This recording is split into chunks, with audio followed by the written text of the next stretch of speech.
Imagine walking into your childhood home after years away. Everything smells the same, the creaking floorboards, the faint scent of your mother's perfume lingering in the air, even the way the sunlight cuts through the curtains feels frozen in time. But as you wander through the rooms, you realize something's wrong. Very wrong. On the wall of your old bedroom, written in a handwriting that looks terrifyingly like your own, is a message. I never left. That feeling, your chest tightening, your skin crawling, your brain fighting to rationalize what cannot possibly be real, that's where tonight's story begins. And trust me, by the end, you'll be asking yourself, what's scarier, what we can't explain, or what we desperately try to ignore? Before we dive in, if you love stories filled with chilling mystery, suspense, and true crime intrigue, make sure you hit that subscribe button and turn on notifications. That way, you'll never miss the next story that will keep you up at night. Always. Our story starts in the small, quiet town of Hawthorne Ridge, a place so ordinary it barely shows up on a map. The kind of town where everyone waves to each other at the grocery store, and doors are left unlocked because nothing bad ever really happens there, at least, not on the surface. But beneath that picture-perfect suburban calm, Hawthorne Ridge harbors a decades-old secret, one that, for years, everyone pretended didn't exist. In 1997, a family vanished without a trace. The Langleys. Parents, 2 children, gone overnight. Their house was left exactly as it was, the dinner table still set, a television left on static, lights burning through the night until the power company cut them off weeks later. Police searched, theories flew, and eventually, like all small towns do, people forced themselves to move on. But some whispers never die. And nearly 20 years later, someone new would stumble into that house, and reignite the nightmare. The discovery. The person was Mark Davis, a 24-year-old college dropout who had recently returned to Hawthorne Ridge to care for his aging father. Mark wasn't looking for trouble, he wasn't even looking for answers. He was just a young man, back in the same streets he once biked as a kid, trying to pick up the broken pieces of his life. One evening, while driving home from his part-time job, he noticed something strange. The Langley house, long abandoned and known to every kid in town as the ghost house, had a light on in the upstairs bedroom. Mark froze. That house hadn't had electricity in decades. At first, he told himself maybe it was kids. Maybe some teenagers broke in and managed to rig a generator. But curiosity is a dangerous thing. Mark couldn't stop thinking about it. And that night, against every shred of common sense, he parked his car down the block, walked quietly through the overgrown yard, and stepped onto the rotting porch. The front door was unlocked. Suspense built. Inside, the air was thick, heavy with dust and rot, but beneath it all, there was something else, something faintly sweet, like flowers that had long since died. He clicked on his phone flashlight. The beam cut through the darkness, illuminating walls still covered in faded family portraits. The Langleys' smiling faces, frozen forever.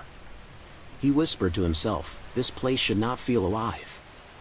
Every sound felt amplified, the groan of the stairs, the scrape of his shoe against broken glass.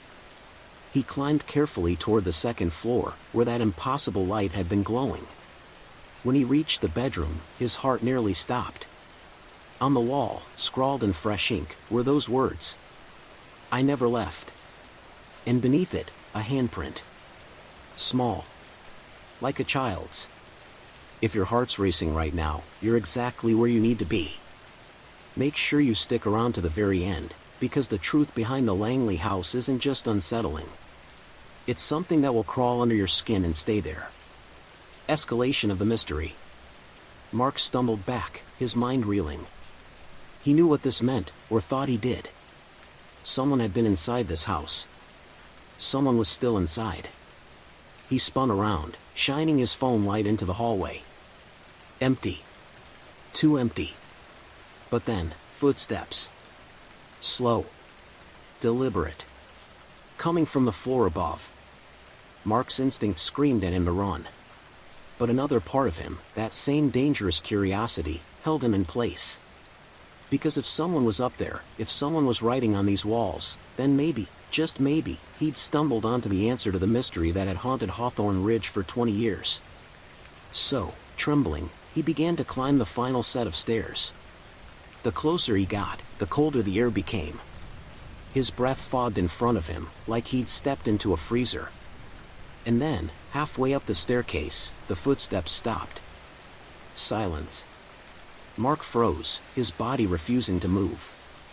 And then, from the darkness above, came a voice. A small, childlike whisper. "Mark, I remember you." Mark's entire body went numb. Because no one should have known his name. Not here. Not in this house. And yet, someone, or something, had just spoken it. The Langley house wasn't empty. It was waiting. If you think you know what's happening in this story, I promise, you don't. Keep watching, because the twists coming next will not only shock you, they'll make you question every haunted house story you've ever heard.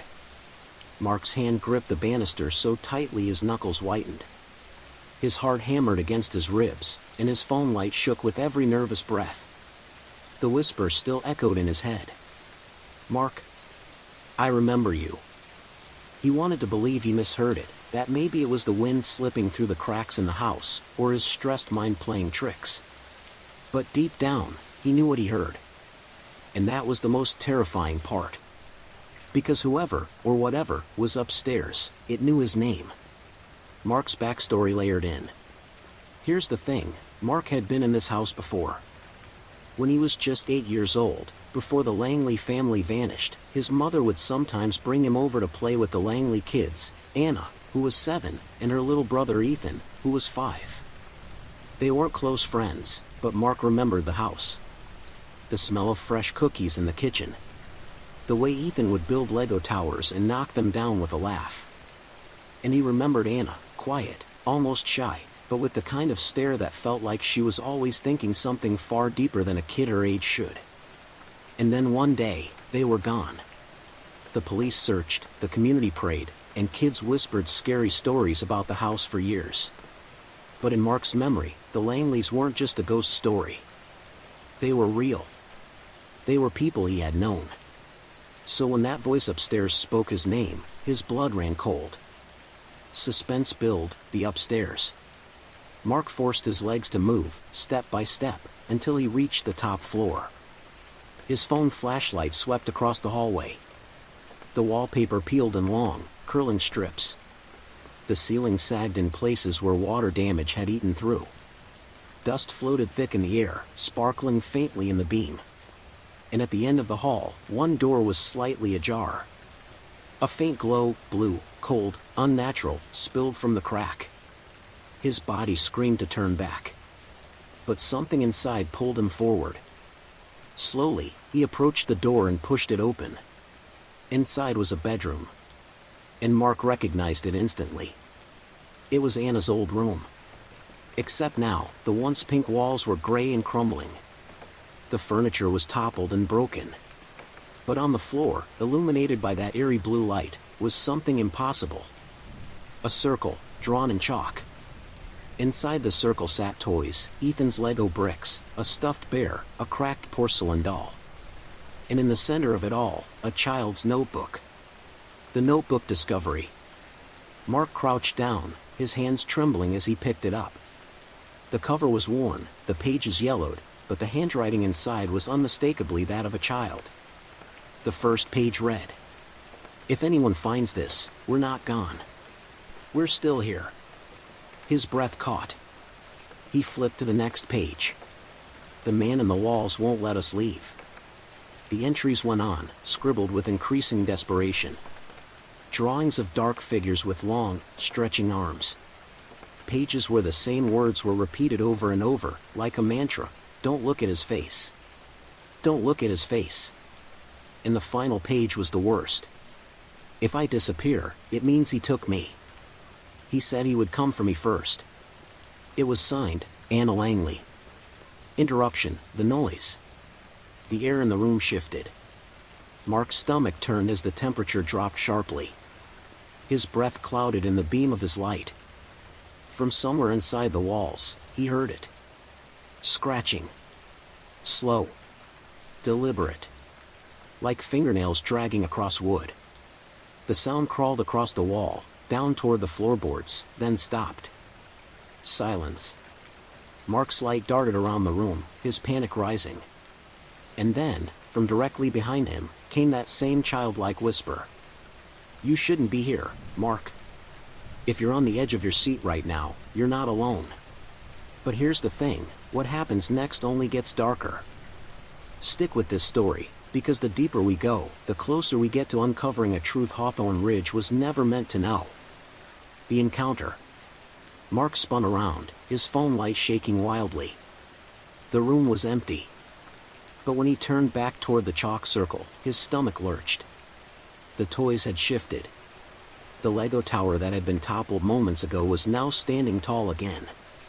The stuffed bear had moved, its glass eyes fixed directly on him. And the notebook was closed. Mark's hand shook as he reached for it again, desperate to confirm what he'd just read. But before he could, a low groan echoed through the house, deep, inhuman, vibrating through the floorboards. The chalk circle cracked. The toys toppled again. And the blue light went out. For a moment, there was nothing but pitch darkness. And then, footsteps. Heavy. Slow. Coming from the hallway. Mark's flight. Mark bolted. He tore out of the room, down the hall, his phone flashlight bouncing wildly. The footsteps followed, growing louder, closer, until it felt like they were right at his heels. He barreled down the stairs, nearly tripping, crashing into the wall as he hit the first floor. His lungs burned, every nerve in his body screaming. He sprinted for the front door, only to find it slammed shut. He yanked at the handle, twisted, pulled with all his strength. Nothing. It was like the house itself had locked him inside. And then, the scratching started again. This time, not from the walls, but from the door. Right on the other side. Long, deliberate claws dragging down the wood. Mark stumbled back, his heart pounding so loud it drowned out every other sound. And from the other side of that door, a voice spoke. Not a child this time. Not a whisper. But a low, distorted growl. "I told them never to leave." The escape attempt. In pure panic, Mark turned and ran for the kitchen. He grabbed a chair and hurled it through the back window. Glass shattered, raining down. Without thinking, he scrambled through, cutting his arms on the shards, and collapsed onto the overgrown grass outside. He didn't stop running until he reached his car. His hands shook so badly he could barely fit the keys into the ignition. Finally, the engine roared to life. As he pulled away, gasping, trembling, his headlights swept across the Langley house one last time. And in that upstairs window, he saw it. A figure. Tall. Too tall. Standing perfectly still. Watching him go. Mark sped home, his thoughts a hurricane. He had proof now, the notebook, the message on the wall, the voices. He wasn't imagining it. Something was in that house. But here's the thing, Mark didn't leave the notebook behind. It was sitting in the passenger seat beside him. And as he drove, its pages flipped on their own. Slowly. Deliberately. Until it stopped. And written there, in fresh ink, was a new message. "Welcome back, Mark. We've been waiting. If you thought the Langley house was just another haunted mystery, think again. The deeper this story goes, the darker it becomes. So don't go anywhere, because what Mark uncovers next will make everything you've heard so far feel tame." Mark barely slept that night. Every time he closed his eyes, he saw the Langley house. The writing on the wall. The toys that moved on their own. And worst of all, the notebook. It lay on his desk, shut tight. He couldn't bring himself to open it again. Not yet. But he couldn't throw it away either. Because despite the terror, Mark knew this, the answers to everything, what happened to the Langleys, what lived in that house, were inside. And answers were exactly what he needed. The research begins. The next morning, Mark went to the local library, one of those old brick buildings that smelled like dust and history. He logged into a microfilm machine, scrolling through old newspaper clippings from 1997. The headlines were exactly as he remembered from childhood. Local family disappears without a trace. Police baffled by vanishing of 4. Community holds vigil for Langleys. But buried deeper, in the back pages, he found something stranger. Articles about neighbors hearing noises in the Langley house before the family vanished. Scratching in the walls. Whispers late at night. And then, one particularly chilling account. A neighbor claimed to have seen a man standing in the upstairs window, even though Mr. Langley was confirmed to be at work at the time. Police dismissed the claim. Mark felt his stomach turn. A man in the window. A man in the walls. The same presence he felt in that house last night. Backstory: the town legend. As Mark dug deeper, a pattern began to emerge. Whispers of disappearances, stretching back decades. Not just the Langleys, other families, transient workers, even children wandering too close to the house. All of them, gone. The Langley house wasn't cursed because of what happened in 1997. It had always been cursed. And the townspeople knew it, even if they never said it out loud.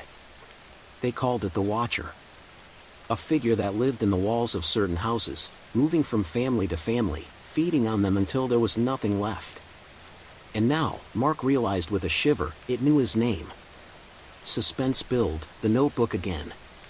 Back at home, Mark sat in front of the notebook for hours, staring at it like it was a venomous snake. Finally, he flipped it open. The entries he'd read last night were still there. But more had appeared, pages filled with frantic scrawls, all in Anna's childish handwriting. He doesn't like the light. He's under the house when it rains. Don't say his name. He hates it. And then, at the very end, a chilling line. He said you'd come back one day. He said you belonged to him too. Mark slammed the notebook shut, his chest heaving. Because the implication was clear. This thing hadn't just haunted the Langleys. It had been waiting for him. If you're starting to feel like this story has taken a personal turn, you're right. But here's the thing, what Mark discovers next doesn't just connect him to the Langley mystery. It connects him to something far darker. Stay with this. The visit to an old friend.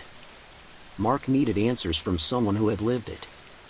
So he drove to the edge of town, to the home of Sheriff Daniels, the retired officer who had led the investigation into the Langleys' disappearance. Daniels was an old man now, hunched, with eyes that seemed permanently haunted. When Mark asked about the case, the sheriff's face drained of color. "You shouldn't be asking about that house," Daniels muttered.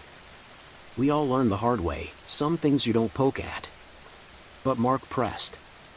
Finally, Daniels sighed and leaned in close. "I went into that house 3 days after the family vanished. The smell was wrong. Sweet, like flowers. I found scratches on the inside of the walls, like something was living in them. And in the attic, I found toys. Not just the Langley kids. Older toys. From decades before. It was like children had been in there long before the Langleys moved in." Mark's mouth went dry. Daniel's voice dropped to a whisper. "I saw him once. Tall, thin, like his skin didn't fit right. He was standing in the corner of that room, just watching. I drew my gun, but he smiled at me. And I swear to God, Mark, every clock in that house stopped at the same time. 3:15, I ran and never went back." Escalation, the warning. As Mark left Daniel's house, the sheriff called after him. "If that thing has marked you, son, you won't get rid of it. It doesn't haunt the house. It haunts the person." Those words rattled around in Mark's head like a death sentence. The return of the notebook. That night, Mark woke to the sound of papers rustling. He shot upright, heart pounding. The notebook lay open on his nightstand, its pages turning one by one in the dark, though there was no breeze. He leaned closer, terrified but unable to look away. The pages stopped. And across the paper, in handwriting that was not Anna's, but jagged, uneven, almost carved into the page, were 3 words. "Look behind you." Mark spun. Nothing. Empty darkness. But when he turned back to the notebook, his blood ran cold. Because on the page, the words had changed. Too slow. The next morning, Mark knew he couldn't keep this to himself anymore. Something was pulling him deeper and deeper into the nightmare. He had to know why. And so he made a decision. He would go back to the Langley house. Not at night this time, but during the day, when maybe, just maybe, the thing was weaker. He gathered a flashlight, a camera, and the notebook. But as he stepped into his car, he froze. The passenger seat, where the notebook had been, was empty. It was back in the house. If you thought this was just about a haunted house, think again. What's happening to Mark is bigger, older, and far more terrifying. Keep watching, because in the next act, the truth of what really happened to the Langleys will finally come to light. The return. The morning was gray when Mark pulled up in front of the Langley house. Even in daylight, the place looked wrong. The shutters hung crooked. The porch sagged. The air seemed heavier around it, like the house itself was breathing. And there, on the windowsill of the upstairs bedroom, sat the notebook. Open. Pages fluttering in a breeze that wasn't there. Mark's stomach twisted. The house hadn't just taken it back, it was waiting for him to come inside. Crossing the threshold. This time, Mark brought more than just his phone. He had a camera, a flashlight, and a kitchen knife tucked into his belt. He told himself he was prepared. But the moment he stepped inside, the same suffocating atmosphere closed around him. The smell of wilted flowers hit first, cloying and sweet. Then came the sound, the faint scratching, deep within the walls, like something crawling just out of sight. He gripped the flashlight tighter. "Just get the notebook and leave," he muttered to himself. In and out. But he knew it wouldn't be that easy. The living room, a clue revealed. The house was darker than it should have been. Even with sunlight outside, the curtains barely let anything in. On the coffee table, Mark saw something new. Not dust, not decay. A Polaroid photograph. He picked it up, his pulse spiking. It showed the Langley family, smiling at the dinner table. But as his eyes adjusted, he saw it. In the corner of the photo, standing in the shadows, a figure. Tall. Thin. No face. Mark's throat tightened. He turned the photo over. On the back, written in shaky handwriting, were the words, "He eats with us." The notebook's message. He forced himself upstairs. The notebook still sat in Anna's room, inside the chalk circle. Mark bent down, picked it up, and flipped to the latest page. Fresh writing had appeared. "The walls are hungry." And beneath it, smeared fingerprints. Small. Child-sized.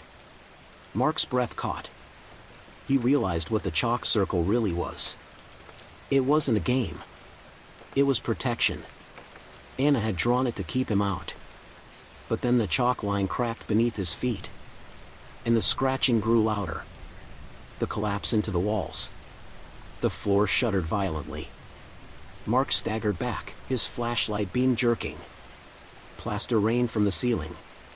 The scratching became deafening, thousands of nails tearing at wood. And then, with a groan like the house itself was alive, the wall split open. Mark's scream caught in his throat as a hand, long, pale, bony, reached out, gripping the floor. The fingers bent at impossible angles. The arm followed. And then the head. Tall. Thin. Skin stretched tight like wax over bone. No eyes.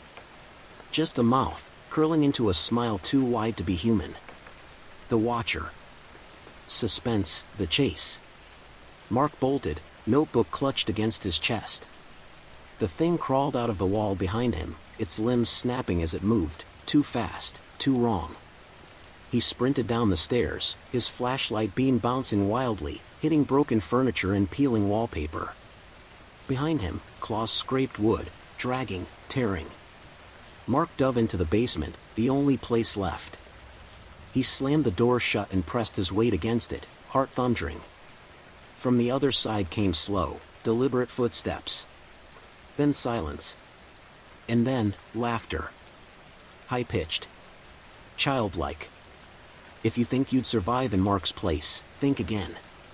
Because what he's about to uncover isn't just terrifying, it's the kind of truth that will leave you questioning every sound you hear in your own walls. Keep watching. The basement revelation. The basement smelled of damp earth. Mark's flashlight cut across stacks of boxes, rusted tools, and broken furniture. But then he froze. Carved into the concrete walls were drawings. Dozens of them. Children's drawings. Stick figures with hollow eyes. Houses with tall, faceless shadows looming behind them. And then Mark saw something worse. Names. Dozens of names, etched into the concrete. Some were faded, scratched over. But at the very bottom, fresh and sharp, was one name. Mark Davis. His stomach dropped. His knees went weak. The Watcher hadn't just been haunting families. It had been collecting them. And now, it had marked him. The hidden room. Mark's light swept the far wall. Something was off. The concrete there looked newer, patched over. Hard hammering, he grabbed a rusted crowbar from the ground and started chipping away. The plaster cracked, crumbled. Behind it, a hollow space. A hidden room. When the opening was wide enough, Mark shone his light inside, and his breath hitched. There were beds. Small ones. Toys scattered across the floor. And on the walls, hundreds of handprints. Tiny, desperate handprints. At the center of the room sat a dollhouse. An exact replica of the Langley home. Every room, every detail. And inside the dollhouse, tiny figurines. 4 of them. The Langley family.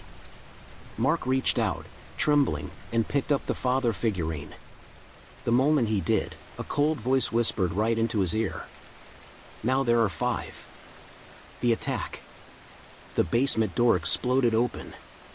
The Watcher surged down the stairs, limbs snapping as it moved. Mark screamed and scrambled backward, knocking over boxes, clutching the notebook to his chest like a shield.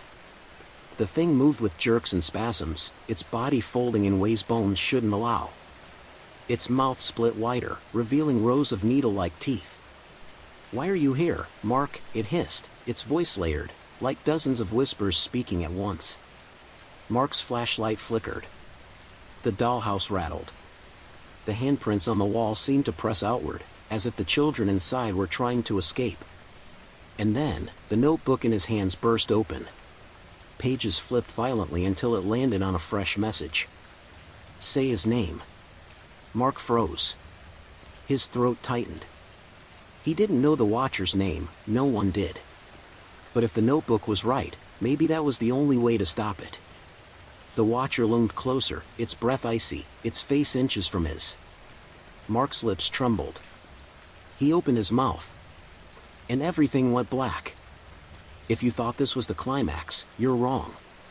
Because the truth, the real truth about who the Watcher is and why it's been here for decades, is waiting in the final act. And trust me, you are not ready for it. The void. When Mark opened his eyes, he wasn't in the basement anymore. He was standing in a hallway. But not the Langley house. This place was wrong. Too clean, too silent, and stretching far longer than it should. The wallpaper was identical on both sides, repeating endlessly. Every door looked the same. It felt like a place between places. A nowhere. And behind him, the notebook lay open on the floor. The page glowed faintly, words appearing one by one. Say his name, and he cannot hide. Fail, and you join us. Mark swallowed hard. Around him, whispers rose, childlike voices, dozens of them. They weren't angry. They weren't even scared. They sounded tired. One voice stood out. Anna's. "Mark, please. Don't let him take you too. The revelation. Mark staggered forward, calling into the endless hall. What's his name? Tell me his name. The whispers overlapped, repeating fragments. He was here before the house.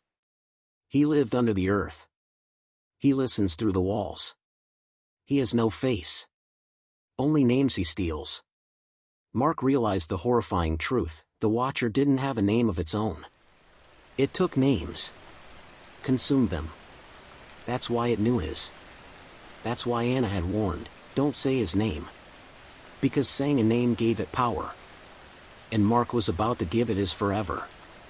The Watcher appears. The hallway lights flickered. At the far end, a shape emerged. Tall. Thin. Limbs bending wrong. Its faceless head tilted, as if curious. And in that same chorus of voices, it spoke. Mark Davis. Mark Davis. Mark Davis. Every light shattered at once. Darkness swallowed him. The choice. The notebook's pages flipped violently, glowing with one final message. Do not speak. Write. Mark's hands shook as he picked up a broken pencil lying at his feet. He bent over the notebook and, in frantic strokes, scribbled the first thing that came to mind. I name you nothing. For a heartbeat, silence. Then a shriek, so piercing it rattled the bones in his skull, erupted from the darkness. The Watcher convulsed, its body folding, collapsing inward. The voices screamed in unison. And then, like shattered glass pulled back together, the walls of the hallway closed, sucking the figure into itself until... gone. The escape. Mark gasped and found himself back in the Langley basement. His flashlight flickered weakly on the floor. The dollhouse lay toppled, its figurines cracked. The handprints on the walls had faded.